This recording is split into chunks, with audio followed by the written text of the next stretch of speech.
fashion, fashion accessories, arts, sketches, and all that are things we can't overlook in 2021. The fashion industry, the entertainment industry, every industry that has to do with humanity, even the movies, industries that went through a whole lot in 2020. And here we are in 2021. How is it going to be like? Are we going to be seeing the new norm in the fashion industry, knowing that a whole lot of lifestyle, money, and all that is made on the runway?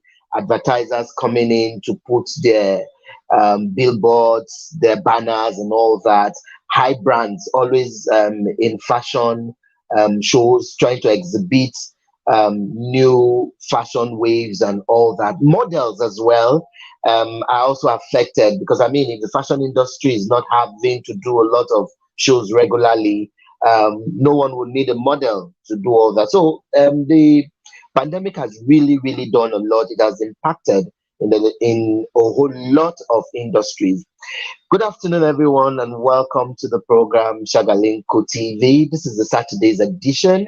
My name is Ambassador Emmanuel Gabari, and yes, we're starting a bit late, but apologies once again. Yeah, we started a little bit out of the time. Yeah, technical issues from my guest, but he's right here.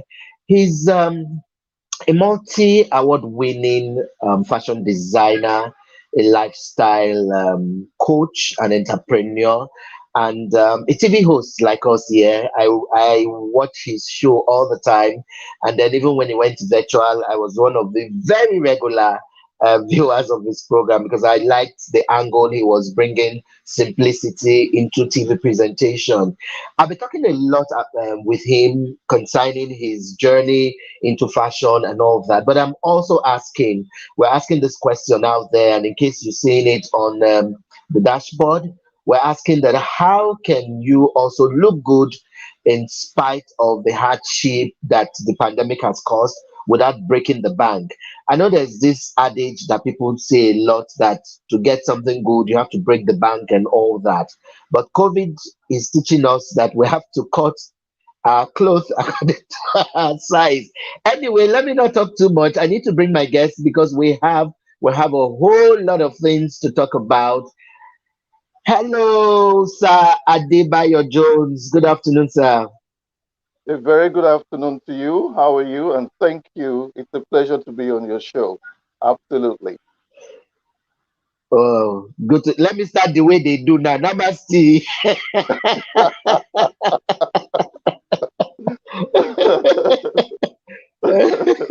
Namaste an is the new absolute trend of pleasure. greeting. Namaste. Yeah.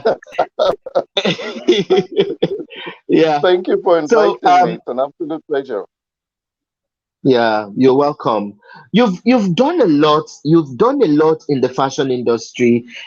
New fashion designers, whenever you ask them, they tell you they got inspirations from people like you.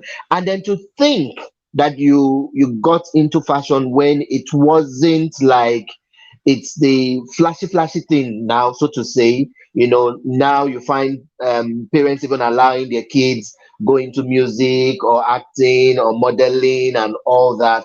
Back then, Yeah. it was still seen like, parents just want their children to be maybe lawyers, engineers, doctors, and all that. Tell us how the journey started for you, sir. Thank you very much. I've always loved fashion, and it's been a lifelong dream of mine ever since I was young. And I remember when we were preparing for university, and my dad was asking what I was going to, apply for, and I said, I'm thinking of going to study fashion, and he was like, "Are you being serious? How can you make a living out of fashion?" So I ended up, studying history and sociology at the University of Ife. But the fashion journey started from there, right in campus.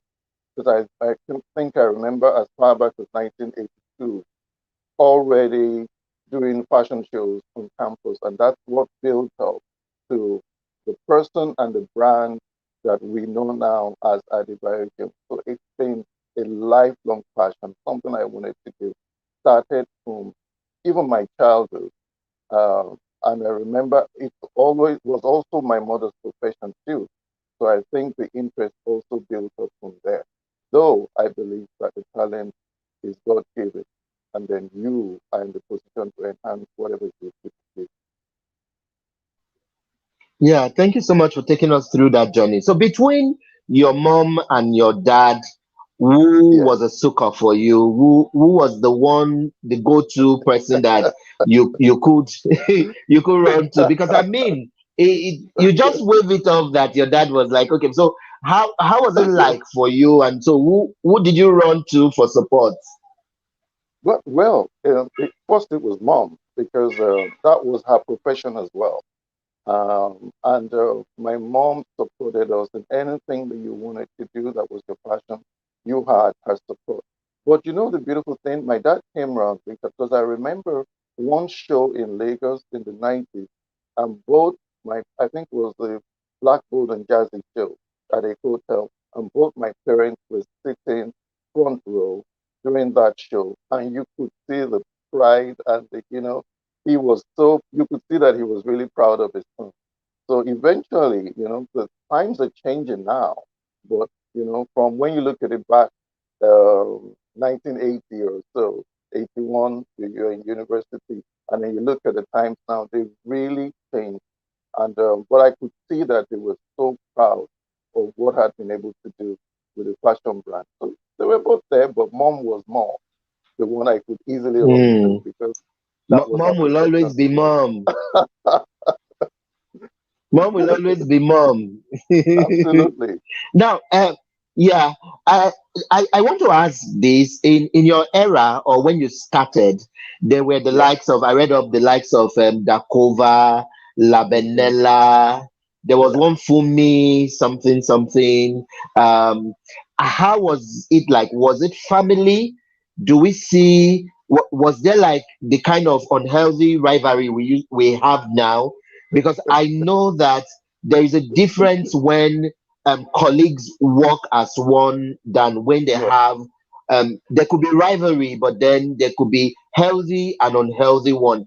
Take us through your journey then with the likes of Dakova and the ones you see now. Is there a disparity?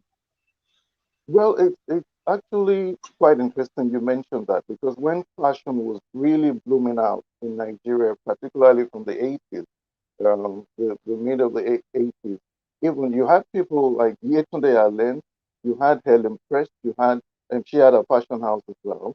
You had Dakova, you had Mufechi, you had Lambalela. So there were so many beautiful brands coming out. You had Nikki Africana, you must never forget as well. And they were doing really amazing things using the Nigerian textiles and creating really flamboyant and beautiful contemporary pieces. So it grew up from there. I always believe that you must have harmony in everything that you do, your work relations, people in the industry. And so I have been fortunate enough to have remained on very friendly terms with many of the designers. I don't really recall getting into a scuffle or argument with anybody, though you cannot deny that there will be probably behind the scenes some kind of, rivalry of some sort, I would imagine. But if you're focused on your job and you believe in your gift and your talent as well, I think it makes you very visible and people know that you're comfortable with them and they can come to you and everybody gets on just fine. Support themselves, support each other, and actually, when a lot of our designers come in, those that I'm in contact with, they come into town. It is always my pleasure to meet up with them. And also when we have shows that we invite ourselves to celebrate each other's art and creativity too. Hmm. Beautiful one. Learning so much from, because I had to ask this, knowing that in the entertainment world there is always this Yeah. beef, this silent scuffles amongst them, and it's honestly not supposed to be so, because the sky is wide enough for all birds to fly, and it Yeah. will be good when the newer generation or the younger generation begin to hear all this from the older generation, because it's some of the lessons they will learn. Okay, in case you just joined us, this is the Saturday's edition of the program Shagalinku TV, and we're here with our guest, Sir Adebayo Jones. He's a multi-award-winning fashion designer and UK based, and a whole lot more. He's a life coach, a lifestyle entrepreneur, and all that. We'll be shifting away from the fashion world and going to talk about entrepreneurial skills, because something I've also noticed is that a lot of times when there is boom in the fashion industry, the designers or the operators don't also save for the rainy day. So, for instance, the designer doesn't hit it or stay long in the industry. What other plans, what plan Bs can they have to, go into other things, at least to survive? Keep your comments coming. The comment section is open. You could drop your comments there. We're streaming live on 2 or 3 destinations. Yes, 3.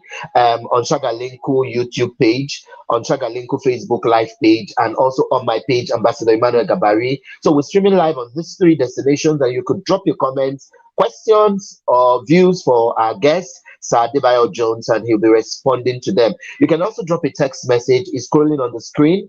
If you're outside the country or if you're outside Nigeria, it is +234 8054383460. I've got some messages here. I'll quickly read them so that Sadebayo Jones can respond. This is from Messi in Ghana. He says, "Good afternoon, and I'm watching your show right now from Accra, Ghana. I've always seen some of his videos, and I think his designs are fantastic. Could you help us ask him why he likes a touch of gold in all or most of his designs?" Mercy, you just took the words from my mouth, because I was going to ask him this. I've gone through some of his Instagrams and some of his live shows, and there's always a touch of gold. I know for some designers it could be purple, it could be blue, and all that. Please answer Mercy in Accra. Thank you so much, Mercy, for the beautiful compliment. We really appreciate it. Thank you. As if you've seen a lot of my posts and a lot of the pictures, you would always see gold is at Adebayo Jones, all that glitters is at Adebayo Jones, and stuff. So we have that phrase that, by which we use to quantify the brand. I love gold because it's bright, it's luxurious, it's warm, it's very royal, and it's very, very grand. And because I believe in luxury, I believe in things that are, sumptuous. Even when it comes to fabric, I believe in things that are rich. I believe in things that can make your work look grand and stand out. So for me, gold is a color that does it. Although I do work with other colors as well, but gold is predominant in most of the things I do, and therefore, and people know that I love bling. I mean, you don't need anybody to tell you from my signet brooches, which I've never seen without. So people know that I love bling, and when you love bling and you add it with gold and you infuse both, it just creates a kind of elegance about your work, and it makes it truly memorable. And for me, it's my all-time favorite color, and that's why every time you see an ad or a post and it's got something to do with gold, you always see gold is to be found at Adebayo Joe. Thank you so much. And even right now, we can see a little touch of gold in your jacket you're wearing. I didn't want to wear a gold jacket today. That would have been lovely. Okay, sir. Um, okay. I'll take a few more text messages here, and yes, please drop your comments in the comment section right here on Chagalinku TV page. But if you don't want to drop there, you can also send it as a text message or a WhatsApp message, and we'll be reading them. This one is coming from Henry. He says, "Please greet Sir Adebayo Jones. My wife is a great fan. We are always watching his Instagram pages, and we're amazed at the kind of designs he puts out. Nigeria to the world." Thank you so Thank much. you. Thank you very much. I appreciate the lovely comments and the support. And the reality of the fact is, one is a creator, but then it needs people on the outside to believe in your dream, follow you, support you with goodness, with goodwill, with a lot of love as well, and endorsing what you do. That is what spurs us on to do greater things, to keep steady, even on the days when it seems like things may be a little tough. Those are the things that spur you on because of the work that you do and how it is well received. So God bless you. Thank you for the beautiful compliment and the goodwill. I'm really grateful. Mm. Thank you very much. Let me come back and ask this, because I took that message there. So it's a good thing that you are also a lifestyle entrepreneur, and Yeah, a lot of time, celebrity workers. I'm not talking about the celebrities themselves. So people who are yeah, behind the scene, fashion designers like you, producers, modeling agencies, so yeah, workers in the industry, yeah, sometimes they get carried away by the bling blings and not save for the rainy day. Well, let's not be too harsh that they don't save for the rainy day, because of course we're not in their bank accounts, but yeah, aren't there need for there to be like a plan B, so you don't spend all your monies, so you don't put all your eggs in one basket, so you don't just, for instance, be just an actor, you don't, for instance, be just a musician, you don't, for yeah. instance, be just a model, as a lifestyle entrepreneur. I'm sure you would have met with a whole lot of CEOs, and you would have shared ideas with them that, you know what, anything can just happen at any time, but you need to keep a certain sum of money somewhere. You need to learn to diversify, so that it doesn't Absolutely. get to the point where we find people who made waves for so long, and then they fizzle out, and then they can't reach finances, they can't reach taking care of their health, they can't reach living that good lifestyle they've lived, because this is Mm. also would be a lesson for younger people, so they don't get carried away by just the flashy part of it, and when they get there, they also don't realize that it is very important to save for the rainy day. Take us through what you do as a lifestyle entrepreneur.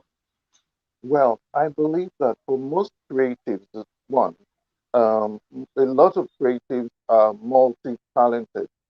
So if you have one gift that is prominent, you can work on that. And if that's what brings you to the limelight, but then you have to look within yourself as well. What are the other things that I'm good at that you probably take for granted that you can look, invest into, and then see how you can develop that into another stream or successful stream of business and income as well. Number two, so for me, I work in fashion, but behind the scenes, we've been developing a lot of lifestyle products, things that people can use at home. Little products that people are happy to exchange value with for money, for what it is that you're trying to, share with them. Take, for example, Christian Dior. Not everybody can walk into Dior in Paris and afford a couture gown. You're probably going to start off at maybe 100,000 euros for starters. But you can be part of Dior by just buying the aftershave. You can be part of Dior by buying the lipstick or the powder. Or, if you save enough, you can buy the handbag, which would not cost you what a couture gown would cost. So that's the kind of idea that I'm talking about, diversifying and coming up with products that you can share with people. They're affordable, they're good quality, and people are happy to exchange their money in value for one, the products that you're offering, and then also the name that's attached to it. And then, secondly, as well, as creatives, we always seem to get carried away, especially when it comes to spending. I remember back then in England, there was a designer who had a very lavish fashion show. I think the show cost him like £1 million or so. And then he couldn't pay his bills, and his business had to go under just because of that. Now you look at it, that and thoroughly. that would it make logical sense to expend everything that you've got in your account because you want to satisfy a particular show? You could still have that show and spend a little less money and still do the show within means and be very, very creative about it. And also still have enough, to take care of all your business needs, expenditure, salaries, and stuff that come with it. Number three is that it is a good idea as creatives as well to invest whatever you've got. Say, for example, I was having a conversation with someone who said she had a conversation with another young lady who said to her, "Oh, you need to buy this particular Jeep and stuff and all that." And she said, "Why do I need to?" And the young lady said, "Because you need to belong." And she said, and this woman is a very successful business entrepreneur. And she said, "No, I don't need to buy that particular Jeep because if I take 50 million and invest it in a flat somewhere in Lekki or so, in a year or two, that 50 million would have, accumulated and advanced in value for me if I put it in a property. But if I take that same money and buy a Jeep with it or whatsoever, you know, then it's not going to give me that same value in a year or two. So we have to look at how what our belief systems are in terms of the things that maybe we feel the public expects of us. Because at the end of the day, if you get to a position where you need help, you find that you're by yourself and you don't want to be a successful entrepreneur or a creative person and then end up at the mercy of the public at some point. Not to say that people can't need help, but it's also good to look behind the scenes and plan strategically so that you're not basing your life based on what people like, what people have, what people expect. Because when you get into trouble, you are going to face it by yourself. So those are my own views, on how an entrepreneur can successfully diversify, you know, live within your means. Don't be focused on what people think. All these playing ideas and stuff and all that, people sharing, people posting, half of it, they're not even real. Because when you go behind the scenes with the person, it's a different story completely. And then with that as well, and look at how you can diversify, even within your talent as well. For me, I love food. I'm a foodie. I've loved food since I was young, and it's still my dream to be able to get into that arm of the business, you know, at some point in the future. So if you see me do that, don't get surprised at what's he doing with food from a fashion designer. We'll be there to eat some of the meals there and see how it goes. You'll be eating lots of cakes and pastries, I tell you. Well, okay, I got this message here. If you see it, you can just read it for us and Yeah. respond. William says, I love looking good, and this is a great topic for me. Um, Thank you very much, William. Everybody should take pride in their appearance. Everybody should take pride because you see, one of the key things that when people are meeting you for the first time, you are usually judged based on appearance. So your appearance matters a lot. No matter how simple or if the easy way it is, you're going to make sure that you're well planned out, even when it comes to simplicity. But the key thing is this. There are nice ways to balance looking good and having a very functional wardrobe.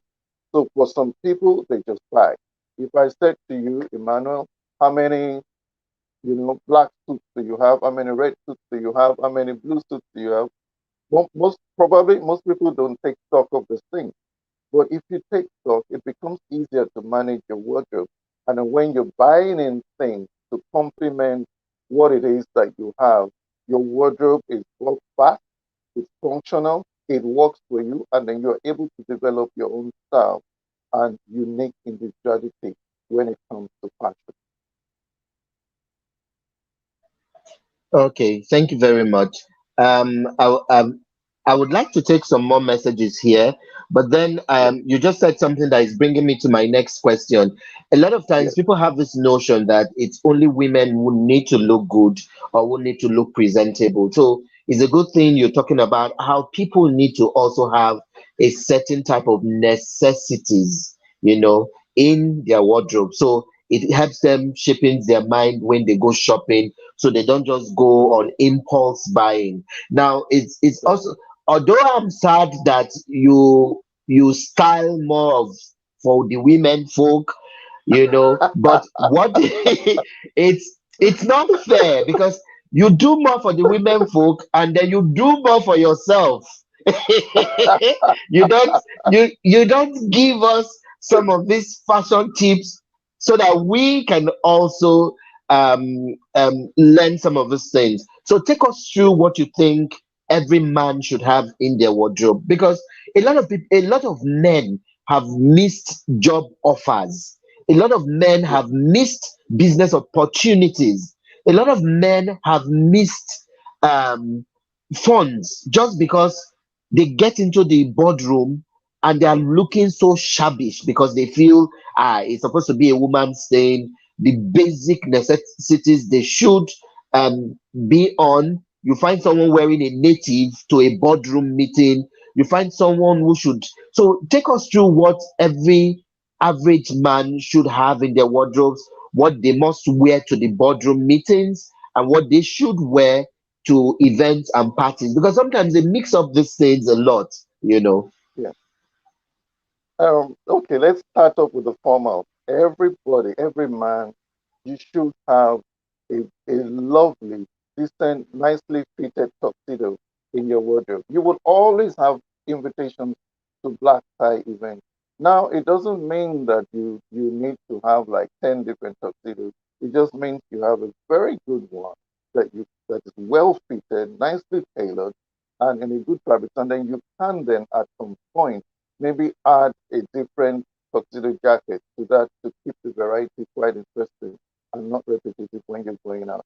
You need a beautiful, crisp, white formal shirt, a bow tie as well to complement your formal look for when you have an evening occasion as well.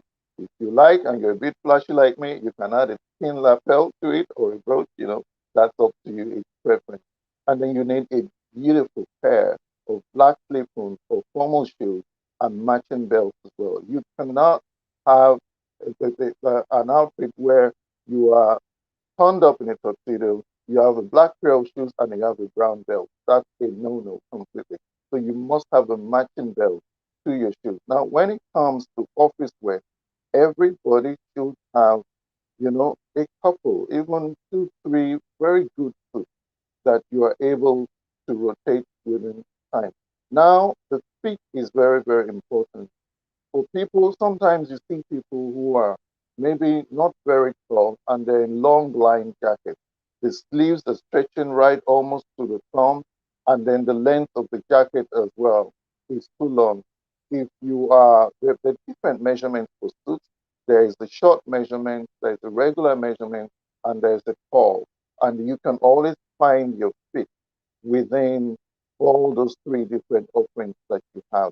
And now, in terms of, make sure that sometimes, if it's possible, if you can afford to have your suit tailored for you, then that's even the best because the experience and the fit of what you're going to get from it, nothing rivals that. But then there are all the shops as well who sell very good suits that can deliver exceptional quality and then a beautiful line when it comes to tailoring. Now, in terms of shirts, every every man you must have at least two crisp white shirts, and then blue shirts as well. It's one of the requirements. You can add other colors like pink and blue and stripes and stuff, but you must have you know at least about two beautiful white shirts. And then in terms of your career and what it is that you do. If you work in a bank, I suppose you have to be tailored, to the confines of how you are required to dress. But if you're a creative as well, you need some very good ties, pocket square, which complement the type. And then, of course, your shoes as well. If the shoes are brown, the belt should be brown. Can't have brown shoes and then blue belt. It just makes everything, it doesn't give a smooth and a clean line to the appearance that you're trying to create. So all those things. Now, as well, I'm not saying go bust the bank, but you need a good research as well. You know, compliment what it is because your appearance is key. And may I not forget to say, you need to smell fabulous. To find a fragrance that works well with you. Sometimes I see people's tables, they have like 100 fragrances on the table. I'm like, how do you even know which one is you? So I have my signature ones, like just about three, four, which I use regularly. I know they work for me. I love to be able to hug people, and the next thing they say is like, "My goodness, you smell gorgeous." So you've got to smell gorgeous. You've got to look after yourself. Make sure that you're nicely turned out as much of the time. Give yourself a clean look. Now, you know that L'Oreal Men Expert, they have a range, men's grooming range. You have to groom yourself. Make sure your nails are well looked after as well. Those are all the things that matter. Treat yourself to a men's grooming product. Every now and then have a face scrub, and then smell gorgeous. And when you put all those things together, it's a wonderful package, I tell you. And it makes you very attractive, even, and memorable as well, even in a workplace as well as, you know, for occasions as also. Mm. Thank you very much, Sir Adebayo Jones. And in case you just joined us, we've gone 33 minutes on the show, and I'm having the multi-award winning fashion designer, UK based, and he's giving us tips on things we could do. I wanted to ask you what also every woman should have in their wardrobe, but then let's look a little at where was this fashion show held, the one showing on the screen. Yes, this was in Canada, in Toronto, at the Africa Fashion Week. This was the final show during the award because they have the Fashion Week for a couple of days, and then they have the African Fashion Industry Awards. And for the past few years, I've been doing the shows at the awards. So this is the Adebayo Jones Hot Couture collection. As you can see, the ladies, and then we have the other range, which is the Africana by Adebayo Jones, and that's where we launched the menswear, you know, of the Adebayo Jones range for men. I'm thinking now I should have worn all of my jackets from Africana, but you know, I'm sure we would have a repeat, and I'll have another time, This is the another one you're talking opportunity to about. come and share. Yes, this is the Africana range, and my idea with Okay. that was to take Ankara fabrics and batiks and stuff and create amazing gowns that you can wear to the Hmm. Oscars, you can wear to the Emmys, and they can walk. You would get there and stand out. So that was the idea behind this collection, still maintaining the ethos that defines the Adebayo Jones brand, which is elegant, great fabric, beautiful lines, plastic cuts, offered in timeless, beautiful, memorable pieces of art, which we call fashion. But then the menswear also featured in this collection. I'm not sure if you have those, but those are available. And this year, we will be launching some of the normal suits for men. So I'm sure you'll be one of our models when we when we launch out. Yuppie. Okay. Because And you're a man when of they come style. out, You do love fashion as well. I've seen quite a lot of your pictures. And I know you love thank looking you. good and being stylish and memorable. Thank you so much, sir. Thank you so much, sir. And when you eventually launch, do let us have the video so we could bring you back again and then put it on. Because, like someone said, it's Nigeria to the world. And I like the Afrocentric nature or things you bring in into it. Every of your piece tells a story. Yeah. From some of, and let me even ask this: how do you feel each time you your models run on the strut it out on the runway and you get this accolade? There's this magic when your models go on the runway. I watch the viewers how they respond. It's so electrifying, it's so magnetic. You know, you could feel that energy in the hall and I see how every time your model goes through the runway, there's always this huge round of applause. The viewers can't just get enough of each of it. How do you feel? I know behind all this, people don't know the hard work you put in.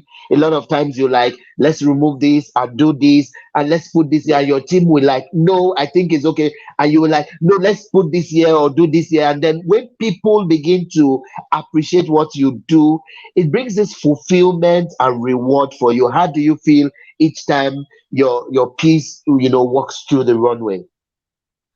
I cannot even begin to share with you the satisfaction and the joy of being able to have an idea up in your head and you bring it in from the non-physical into the physical.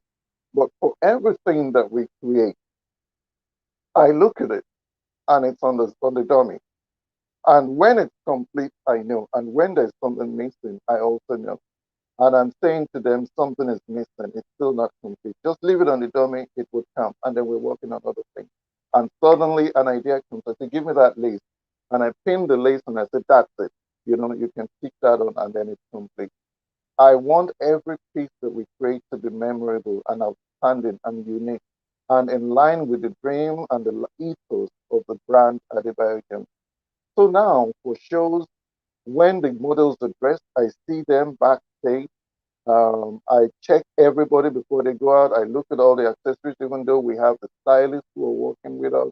I check everybody, is it in line with the vision that I had? And then I go to the front where you have all the photographers and I stay with them and I watch the show from there and I get a feel from the audience. And then the last show that we had in Toronto, when the models were coming out, I became teary eyed. I was watching my own show. I became teary eyed because I was looking at it and thinking, my goodness, did I design and we created all of this? And that's the whole idea in terms of if I feel like that, what's the person who is watching the show feeling like? And I am actively involved in every aspect of producing the show. So when I turn up to do a show, I'm coming up with not just the clothes, I'm turning up with about 40, 50 pairs of shoes. I'm turning up with accessories, jewelry, necklaces, earrings, everything, just like the international designers.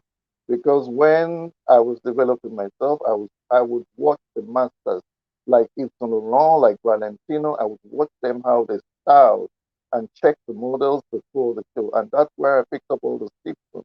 And so when we get there, we have everything. So if I'm showing a gold dress and I want gold shoes, I'm not relying on the model to turn up and bring me a pair of gold shoes. I've got my shoes ready. What size are you? You tell me. In that design and that size, I've got about a dozen, and we will always pick it.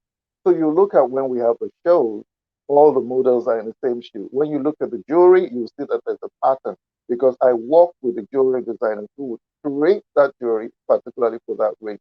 I work with the handbag designers who would create all those accessories for that part, and even the hair and the makeup. And I tell you, every single show, I select all the music myself, and I put them in chronological order, and then choreograph the show and hand it over to the choreographer and the stylist to produce. So being actively involved in what we do, the presentation, the overall presentation of what you do, it matters a lot. And I think for me, there must be excellence in everything, right from designing to the models, to the presentation and the runway itself. And that is what creates a truly memorable experience, which even blows me off when I watch it myself. Yeah, true, true. I will ask you this quickly before I read some messages that are here. Uh, Okay, Accessories can make or mar a costume. I mean, absolutely. people relegate, and I'm happy you talked about it, how you are detailed. It's obvious when someone who has a fashion sense and watches each of your collection, they know this is not just a wash off. You are detailed about, even as little as details of the hair. I watch some of your Absolutely. models and I'm like, everything is in place, even the catwalk itself, everyone has a rhythm you particularly want for them. It takes someone Absolutely. who has that sense. And I am happy you talked about accessories, because a lot of times people wear very expensive clothes and they spoil it with or without accessories. People Yes, wear very not too expensive clothes, but the way they will package everything together, the accessories and all that, it brings out the beauty.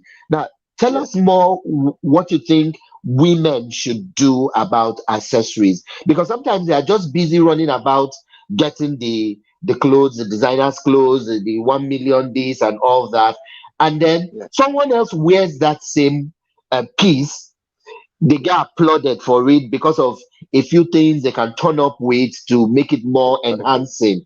What would you like to say about accessories? I think that the first key thing is one, with fashion, you need to find your own unique individuality and be yourself. So, a lot of the times people look onto influencers, fashion influencers, and they want to be exactly like that influencer. But then you cannot be exactly like them. What you're supposed to do in along the journey in experimenting and trying to find yourself is find things that are unique that you can take from there and maybe impact and try and see if it works with you. So there are different cuts, there are different lines of clothing and styles that some require minimal jewelry, depending on if the fabric is really loud. And if you decide you want to go OTT in some way, you still have to be tasteful about it. For me, elegance is everything, and how you define yourself and your individuality matters. So, not looking like, oh, this star white like that, I have to be exactly like them. Are you shaped like them? Do you have the same bust hips and waist measurements like them? Can you wear that same outfit successfully like them? Do you have the same neckline, the length of the neck, the shoulders as well? Do you have the same facial structure? So all these things matter. These are what the stylist work behind the scenes with those styles. So when you see them, they're just not turning up. So you have to study, look at yourself, your features, shoulders, neck, facial structure, and then be able to determine what accessories would go best with what it is that you are wearing. I think that's where a lot sometimes maybe get it wrong in the way that I want to do it the way that person did it. So you need your very good shoes. You need the ones for the office. You need the ones for the evening occasion. You need some clutches. You have to know when to use a clutch. You don't have to know when to use a day bag and stuff for different outfits.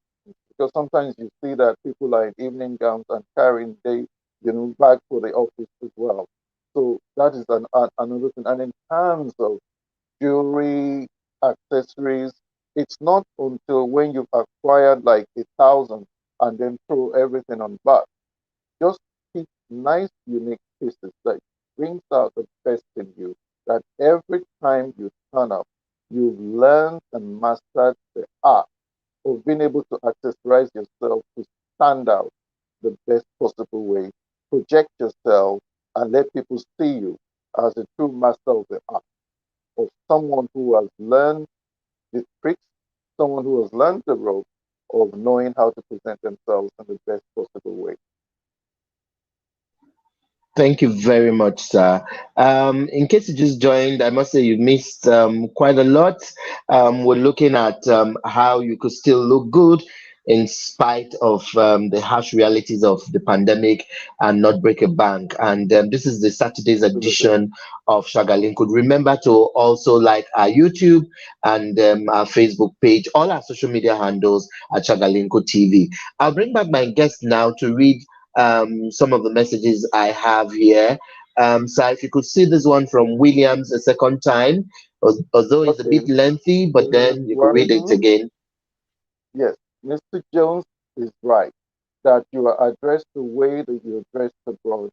There are fashion houses that produce cheaply for the masses exactly what celebrities wear on the red carpet that cost them a fortune. How come we don't have such fashion houses in Nigeria? Hmm, good question. Do you know, sometimes I work in consultations with some of the brands in Nigeria, and they have the structure of couture. And then so I'm saying, and we've seen the effect of what COVID has done to the couture business. People can't meet clients regularly, particularly abroad. I'm sure in Nigeria, they're cutting corners and going about their business. And you can't meet people, you can't fit, you can't do measurements. A lot of events are cancelled and stuff. So the model that's been working, particularly abroad, is relaxed clothing because a lot of people are working from home. But now, if you look at that same structure, when I've said to the clients I'm consulting for in Nigeria that you need to now diversify, you have the facility, you've got about 20 tailors, start the production of ready to wear and do X number and amount of this in each this cloth. And they come back and say, no, it's not going to work. And I said, why is it not going to work? Oh, because in Nigeria, nobody likes to have what somebody else has. And I said, wow, that's amazing. Because if your logic works, then Gucci should only be selling three or four of one shirt. Why does Gucci have all the shops in all different places in the world? In Monte Carlo, in New York, in America, in different places in America, in England, everywhere. You find Dubai and stuff, you find Gucci stores, and they're selling all those same products. So I don't think that works. Now, look at Mary Quant. She was credited with inventing the meaning. If she had decided to make one or two miniskirts in that time, we wouldn't have what a revolutionary kind of dress statement that has lasted from the 60s till now, because we still see the effect of that meaning that, she was credited for, being one of those who brought it to the limelight. And so that's one of the problems that people in Nigeria think that Nigerians don't want to wear anything that somebody else has, so they want everything unique, and that limits them mostly to that element of the secure business. But then there are those who do it as well, and they're doing it successfully now, changing the narrative and making people understand that, look, when you go abroad, you don't go to a store, you don't go to next and say, somebody else bought that shirt. So therefore, I'm not going to buy it. You just go in, you go into Gap, you pick up your jeans and you leave. You are not bothered about who else has it. So I think it's an area where we need to move to. In Nigeria now, particularly, as the giant of Africa, we've got the markets, we've got the volume, and if we can really get into that groove of the mass market, it would work wonders for not just the designers, even the economy, and then, of course, for the nation as well, so people can dress nicely and have it at affordable prices as well. Mm, beautiful one. I want to ask this quickly. I know we're wrapping up soon, and definitely Yeah, we'll bring you back. There's so many things I really need to ask you in terms of fashion and all that, but time is yeah, really. Where do we draw the line with being overdressed and underdressed?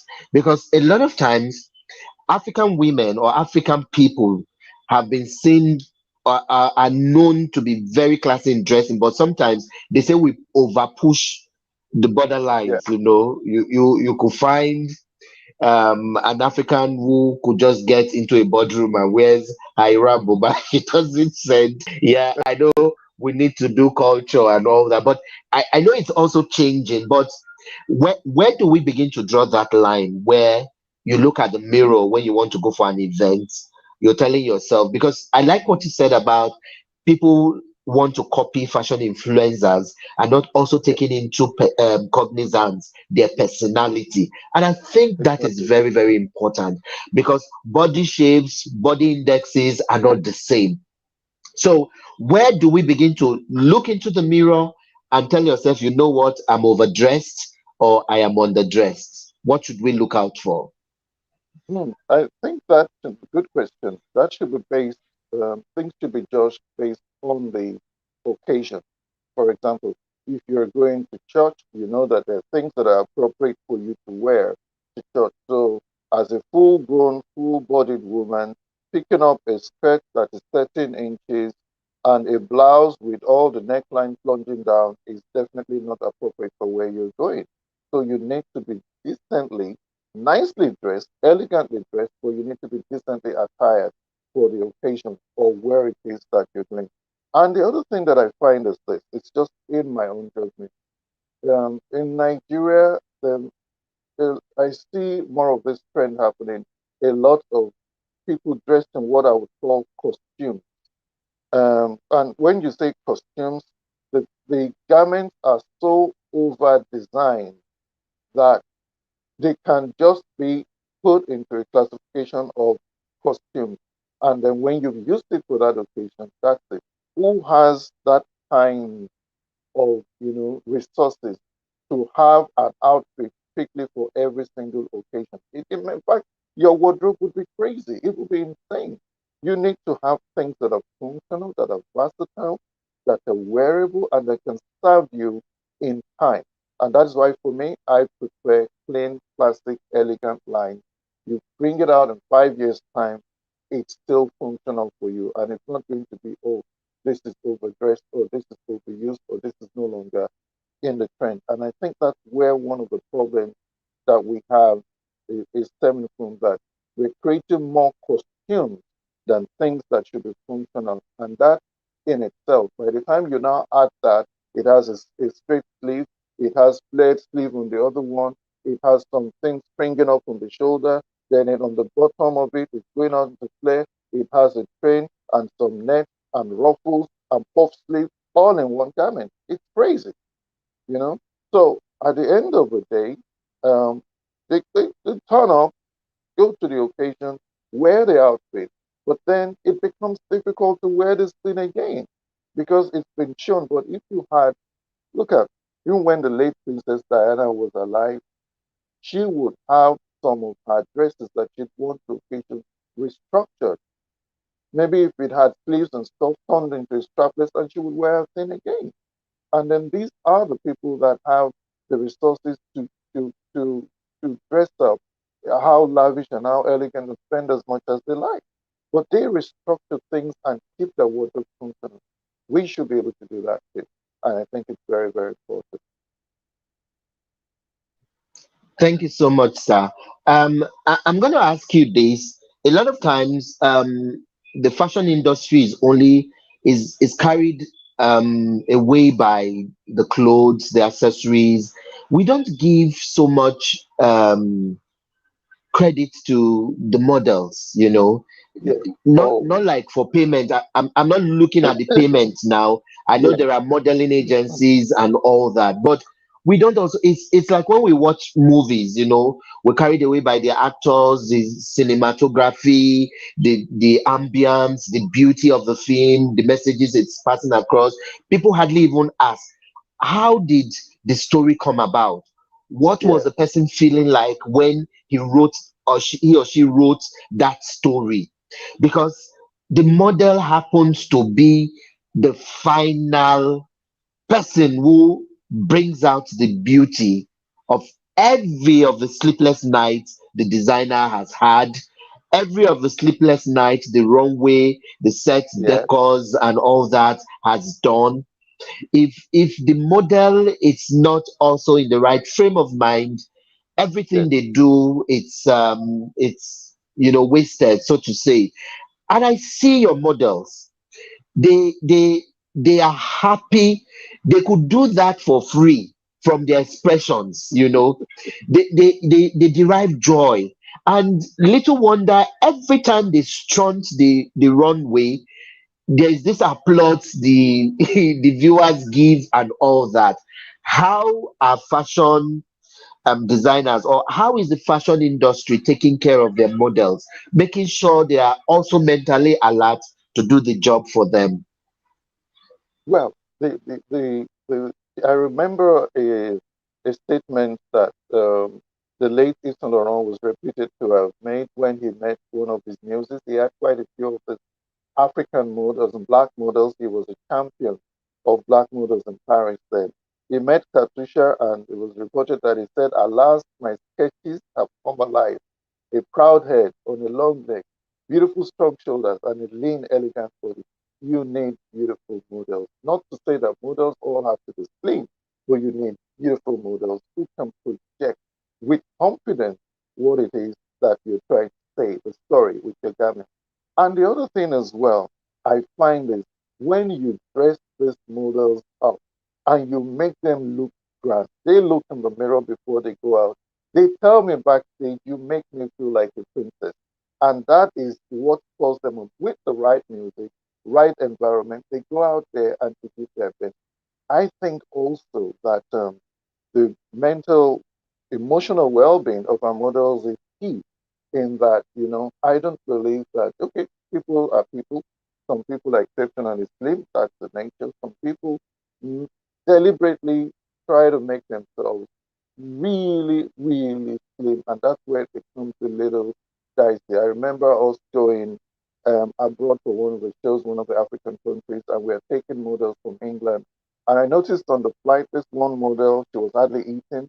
When we got to where we were going, went for dinner. She was hardly eating. She was picking stuff.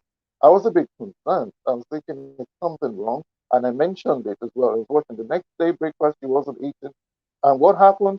Rehearsals in the afternoon before the show, we just had boom. She just went straight slumped and passed out completely. She was rushed to the hospital. She couldn't do the show. The reason why we had flown her out, as well. And I remember another occasion, and we took some European models to do another show in another African country. One decided to get in the pool, and I remember saying, "Have you got a sunblock on?" She said, "Yes." I said, "Are you sure? You've been in this pool for 3 hours." You know, she didn't, and she confirmed that she did. She was burnt out, turned up having a fever, all red and stuff and all that. And it took the grace of God to get her to the doctor and be able to do the show the next day. So well-being is key.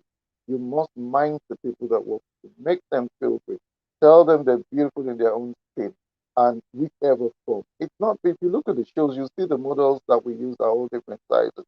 It's not about being 16, it's about being able to do the job. Get on the runway with confidence. You feel like a queen. Show us how you feel with all the regalia that you've got on. So that is key.